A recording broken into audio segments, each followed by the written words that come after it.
Welcome to Gracefully Graying live stream. Gracefully Graying is a startup to connect you to resources and information about growing older and for assisting your loved ones. We provide articles, interviews, checklists, and other tips to create a productive and vibrant life. We also have many resources for people moving into later life stages and how they can be helped by those around them. You can find us on gracefullygraying.com and social media platforms. So now enjoy the live stream Gracefully Graying show. Hello, everyone. Welcome to Gracefully Graying live stream. Today, we welcome Paul Long from A New Way Forward. Welcome, Paul. Well, thank you for having me. It's great to see you. I know you have had an illustrious career.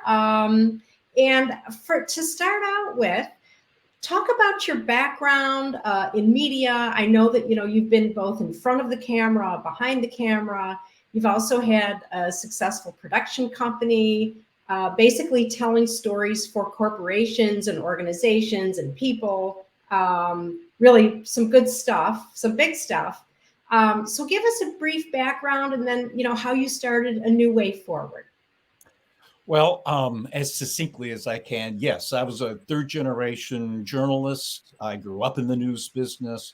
I was in television news in multiple markets, reached a point in my life where I was changing, my life was changing. Unfortunately, news was changing. Mm-hmm. Now what? Pivoted to use those skills in, as you said, creating thousands of videos, product videos, every imaginable kind of video except a motion picture. But then I reached a point in 2006 where I was coming out of doing business theater, big car reveals, things like that, which is a brutal business. And I had a brutal, toxic business relationship. And I started wondering, wait a minute, what am I doing? What am I doing with my life? Now what? Started getting older. And I started thinking, what's next for me?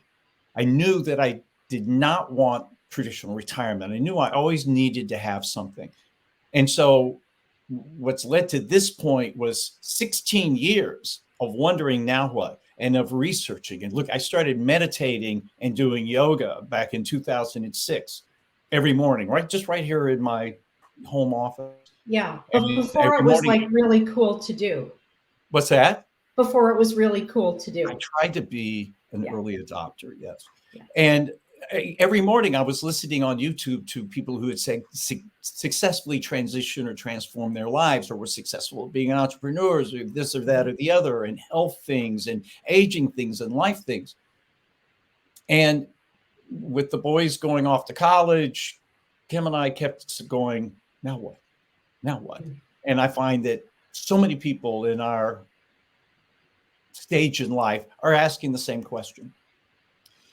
So first of all, I came to realize that, the world has changed, the situation has changed, but we don't always keep up with that change. And I was discovering what was happening with baby boomers who were retiring. And I was seeing three things. Some people, traditional retirement was wonderful. And that was becoming a tiny minority of people. Some people were retiring, and after a year of bliss, were suddenly miserable. Yeah. And alcoholism, drug abuse, divorce, all those things were happening. Why? A loss of relevance, a loss of purpose. Mm-hmm. And others, sometimes out of financial necessity or desire, were completely reinventing themselves and were having the best years of their lives. So last but not least, I stepped back and, first of all, I launched Pro Boomer right before the pandemic. Right. Targeted at bringing awareness to this and the options and things to consider and things of that sort. I launched it ready, fire, aim, meaning you launch it to kind of see, are you on the right track? What are people really wanting? What I discovered just as the pandemic hit is that most of the people who were engaging with me weren't people around retirement age. They were, but it was people in their 50s and their 40s. Everybody was suddenly saying, wait a minute, what am I doing with my life? Mm-hmm. Default life. I've been doing what I thought I should do. I thought and retirement's one of those things. Well, I'm supposed to retire and it'll be bliss. And then they're discovering, well, no, it's not. Do you really want to live a life of leisure and take a 40-year vacation and not have purpose and fulfillment? And so COVID's accelerated all of that. And I needed to pivot it, and I pivoted it to New Way Forward, which is all about discovery. First of all, realizing, wait a minute, there is this incredible gift that the modern age and life offers us now of viewing being olderhood, for lack of a better term. Yeah. It's the opportunity that after learning as a child, after being an apprentice as an adult, trying out life and learning things, when we get older, we reach a point where it's like, wait a minute, it's my turn now. What's right in life for me? Not what am I doing, but who am I? You said something great in your introduction. You said, you know, we talk about growing older, not old, which has baggage with it, which means retirement, we decline physically and cognitively. We start just kind of almost retire. In other words, that's withdrawal. Right. That's a good point. Yeah. So but big difference. So New Way Forward, I could go on for an hour. So I formed New Way Forward, which was about saying, well, finding a new way forward, discovering, getting rid of old beliefs, old assumptions, false beliefs, and relooking at yourself and your life and what that next 40 years of healthy, active life, let's say, could bring for you. And it's your chance to make it your turn. And that's what the effort's all about. And by the way, I did this because that's exactly what I was doing for myself. Yeah. I didn't know it at the time. I was looking for my new way forward. Yeah. Well, right. It's got to come from within. It's not like somebody can tell you to do that. You've got to have that within yourself. So it's basically a new way to view, and that's the title of this, olderhood. And again, your definition of getting old is, it's all in, it's what you make of it. It's how you are mentally or physically old or not old. There could be 90-year-olds who are very active and don't act or look like that. But then there could be 40-year-olds that actually, lead their lives like they're old. I've had people say to me, I know people 20 years younger than you are, Paul, that are older than you are. Yeah. And I couldn't agree. And I'll make a bold statement here. There are certainly exceptions due to circumstance, congenital health issues and things of that sort. But I will put forth, to be provocative, to provoke thought, that being old is a choice. You may not realize you're making the choice. You may just be going with the flow of what you presume and assume you think it's supposed to be. So it's like, well, as I mentioned a moment ago, I'm older, so I'm supposed to be in decline. I'm supposed to have these health problems. I'm 66, and I am in the best overall health of my entire life. That's great. That's great. And I'm in this condition not by being radically extreme in my diet, in my nutrition, my exercise, things of that sort.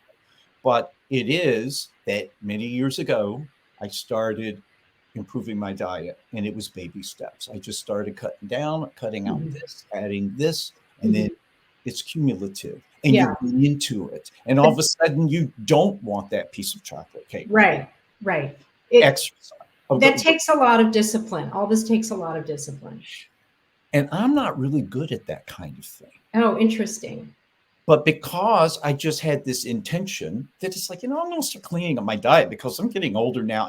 And two things that drive me: fear of regret.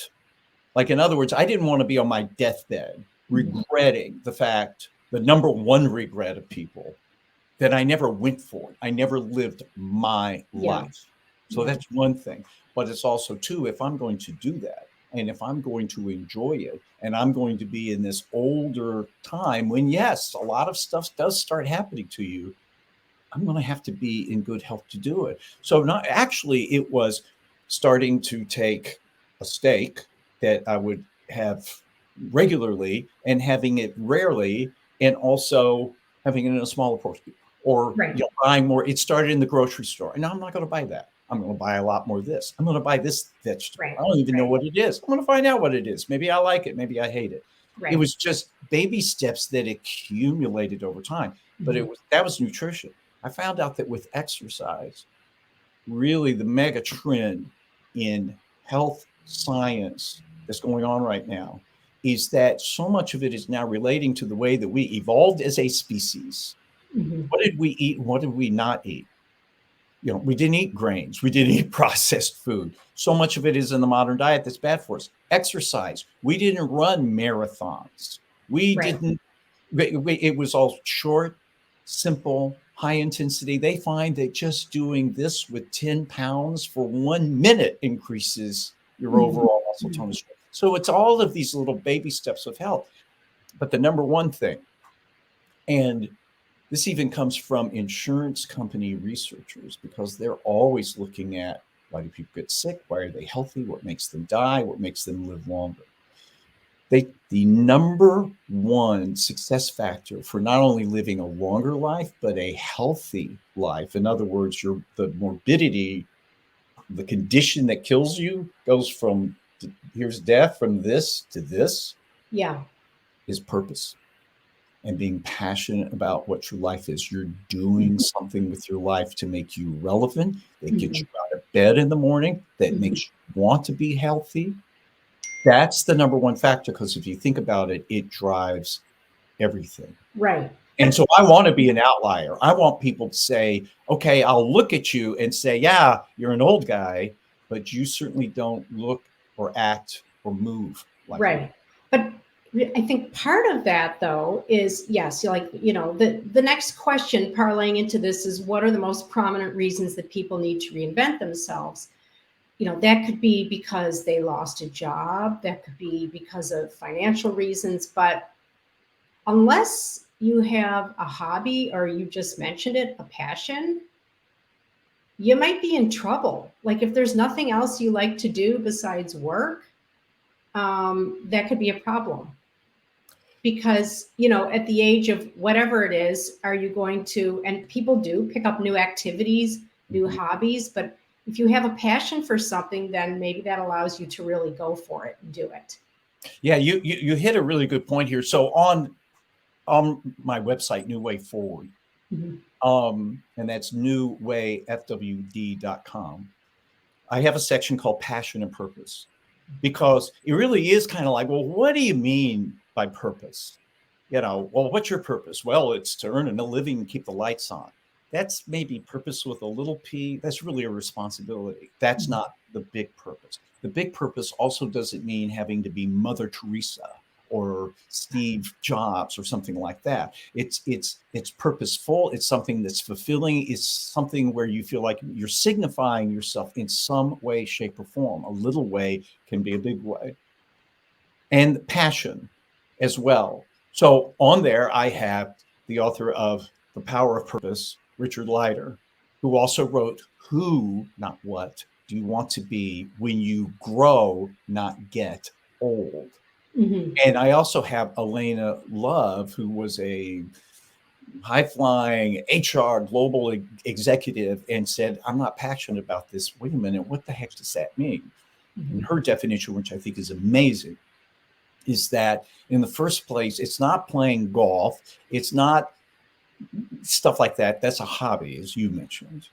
It's what are those core things within each of us, exclusively within each of us, that we need to fulfill in order to be passionate about what we're doing with our life, to wake up in the morning excited about it. So she's got a passion profile. I took it, and and she breaks them down into 10 archetypes, and they're different for everyone. And her number one, or my top three were builder, transformer, creative. What am I doing? I'm building something. I'm trying to transform the way we look at this phase of life and my own life. And I'm doing the creative stuff that I've parlayed from all the experience, talents, and skills. So by the way, if I may, to go back to, you raised a very good point. What if people are going, well, I have no clue. You know, I've been an accountant. I was an accountant or an engineer or whatever. because I thought I was supposed to do that, because I was good at math or something like that. That's Yeah. what I was. I did it because I thought I was supposed to, and my parents wanted me to, and my spouse wanted me to keep that job and make more money. And that's the default life, and it's understandable. And the vast majority of all of us fall into that. What I discovered, what I did with myself, what I've now offering through New Way Forward is this thing of being able to reimagine, reconsider. It's looking at, okay, where did those beliefs come from? You know, these old false and outdated beliefs that we had when we from our parents, usually that come from childhood, that we live with our whole lives. And then we stop and go, wait a minute, where did that come from? Is that true for me now? Because beliefs lead to emotions. Emotions lead to decisions. Decisions lead to actions. Actions lead to habits. And all that leads to exactly where you are in your life. So the moment you start clearing the deck, and I had people with Pro Boomer and New Way Forward go on the side, tell me this. And it's amazing because they'd say, I just randomly started looking around. And I went from this myopic, narrow view, and all of a sudden my mind started opening itself up to other possibilities. Awareness is the first step. Yeah. Yeah. It's interesting that whole chain is interesting. So, I mean, an active retirement doesn't mean like, that you have to go run 10 miles a day, doesn't mean that you need to bike 100 miles a day. But again, as you said, it could be anything, whether it's something creative, whether it's technical, whether it's whatever it is. Um, and I would think that people's peer groups and who they are around, and who maybe they become mentors, maybe they are mentored. I mean, a lot of different areas that people can connect with other people of maybe shared interest to move forward. What's your take on that? Yeah, and that's pretty broad. I'll start with the first point because you made a good one. You know, so well, what is it? What does it look like? It can look like anything. Yeah. Ugh. Okay, wait a minute. That's too much. In fact, I've got a video blog coming out where I'm in the grocery store and I'm saying, there's so many options, there's so many opportunities out there. It can be, I likened it to back in the days of the Soviet Union, that people from on the other side of the Iron Curtain would come into a grocery store and they would have an anxiety attack. They would be overwhelmed by all the choices that they have. Well, what do you do with the grocery store? I know this sounds simple, but it works. In the first place, you've planned your meals, you've got your menus, you've got your shopping list, you know what you're choosing because you figured out what it is that you want. It really is that simple in the beginning, and that starts you in the right direction. The options, and this is the beauty of it, because of technology, because of society, because of the economy, because of all of these things, all of these options are open to us. That's not the point of saying which one do you want to pick. It's starting with yourself and then aligning. And it's kind of like what you want to do is there for you. But let me give you a quick spread. On the one hand, I have a couple of friends and colleagues, very successful people. And by the way, they're all set financially for life, which is a big consideration. They're living what you might call active retirement. What have they retired from? They haven't retired from life. They haven't retired from engaging and doing and pursuing things. It's just they're not doing it professionally or making money at it. But they've got so many different interests, so many different things that they're doing. They are stimulated and they are enthralled and they're challenged. Now let's go to the other side of the spectrum. You mentioned it a moment ago. So many people, it is stunning how many people have nowhere near the amount of money accessible to them to maintain a decent standard of living. I mean, highly successful people that can't afford this longer health span and lifespan. And they're forced, sometimes in their 50s, or sometimes they retire and they go, oh crap, I don't have enough money, into doing other things. And in many cases, that's driven them to discover something they never would have imagined about themselves. Right. Real quick statistic here that is stunning. The Kaufman Index showed that over like the last 8 or 9 years, they really need to update it, and they haven't yet.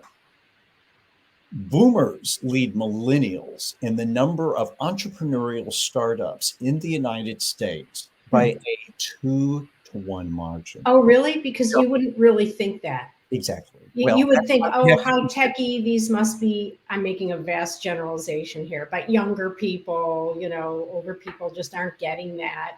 But what you're saying is completely the opposite.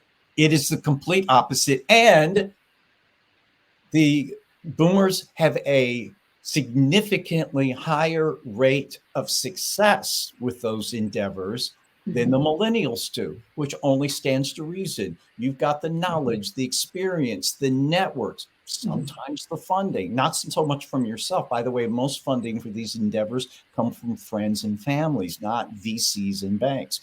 So that's one extreme. And I've got an interview with a guy named Paul Tasner, who will tell you, I had a very mediocre mid-level manager corporate career, and I got pushed out because I was older. And I started consulting. And it's like, I'm not going out like this. He started a social entrepreneurial enterprise, meaning it's something where it's a business, but it's to cure an ill or to help with something at age 66. Oh. And he's highly successful.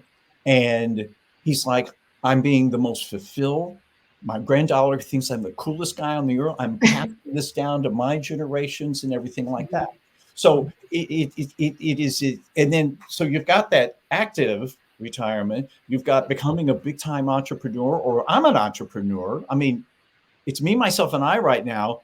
You're an entrepreneur. We're entrepreneurs. We're doing our own thing. There are a million variations, but the key is that you need to first stop, pause, rethink, reimagine, review, start some of these process, challenge these old beliefs, and identify what it is that you want to do. And the point is, these days, there's a way to do it. Yeah. There's a way to have it. You're entitled to it. You're capable of it because it's right for you, not what your mom thought you should do. Right. Not easy, though. It requires a lot of work and time and a time investment. And yeah. And if you think about it, though, what in life that's really, really worthwhile doesn't require time or an investment? Not much. And what else could be more worth it? Yeah. If you were ever going to put the investment in, you did it in your career. And let's say, like a lot of people, you're like, well, my career was okay, just, or it was wonderful, congratulations. Or with a lot of them going, oh my gosh, I have just slogged through, and it's like you put in a lot of effort to do that. So here is one. This helped me so much, and it helps other people, and I can be brief about it. It's called Choose Your Hard. What?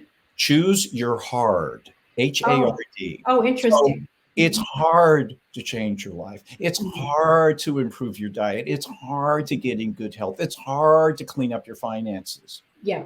It's harder to not change your life and live every single day with the drip, drip, drip of misery.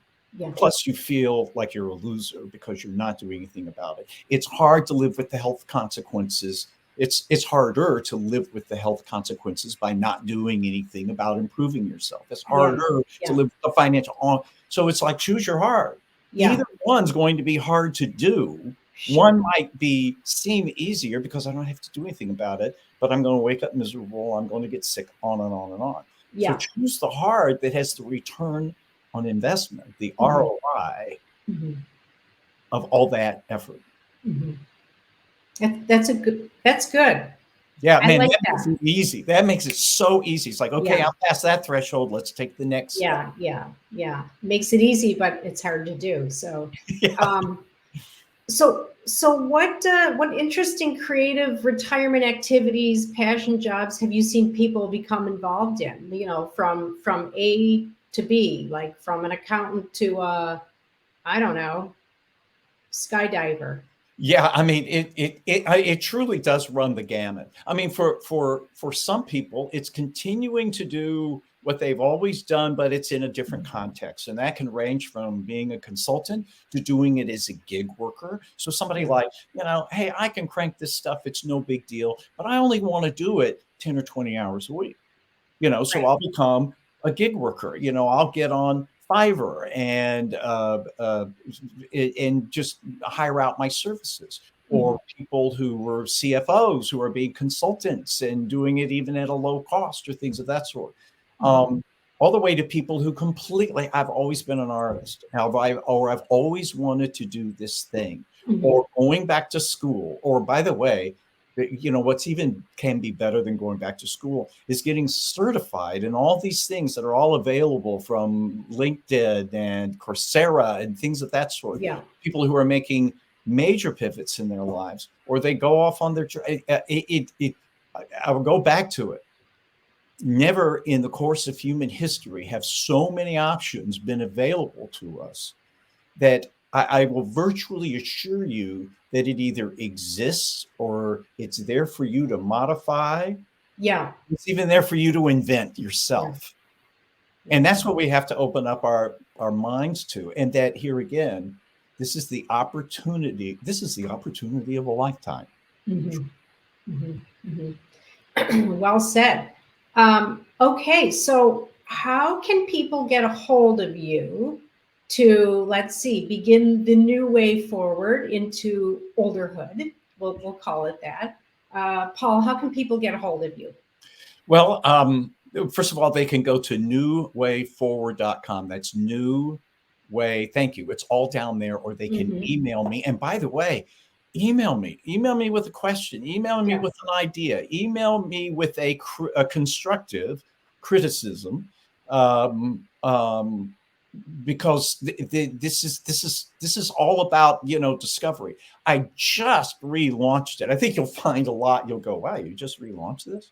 A lot of content on there that's building out and growing all the time. Also, if you hit the subscribe button on that site, it's free, by the way. You'll get some specials, like a special newsletter and special updates and things like that. No spam, not an email a day. That stuff that drives me nuts and to me undermines the credibility of those who send them to me. But you'll also get a 20-page free PDF download guide to help you get started, to kind of take these things, such as I mentioned, with belief. Or, when you're like, you want to change your life, but you wake up every day with the same habits, the same thinking. 90% of our thoughts every day are the same, and they're reactionary. It's all to help you with those first steps of kind of starting to shake stuff up. And I'd like to add one thing. It does sound hard. It is a process. It does take effort. But what I found going back to 2006 is that every step of the way, my life was better. Yeah. Every step of the way, I got more excited. Every step of the way, I felt better about myself. So it wasn't that there was a there. It was just that by doing it instantly, that day was better. I was happier. I was feeling better about myself. Yeah. And a feeling of accomplishment too. Oh, yeah. And by the way, think of the fact that, and they've done surveys, that we spend most of the day in self-criticism. Rarely do we do this.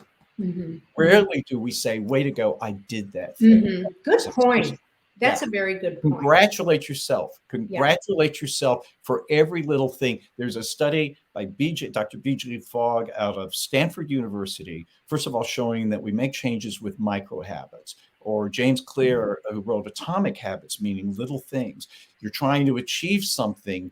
Don't think of what you're trying to achieve. Think of what is the next 1%. What is the next? If you want to go to the gym, get your gym bag. But BJ also said you need to constantly applaud yourself and acknowledge the fact you did it. You did something. Yeah. Good point. Very uplifting. Yeah. So we've run out of time. I mean, we could keep talking and talking. Of course we could. So we'll have you back to talk again. I would love that. Thank you. Yeah. But thanks, Paul, and for introducing us and telling us about a new way forward and about olderhood and your definition of it. And we thank you for joining us on Gracefully Graying. We thank our sponsors of Gracefully Graying. And thanks again for joining us. And thank you so much for having me. Yeah. And we look forward to our next discussion.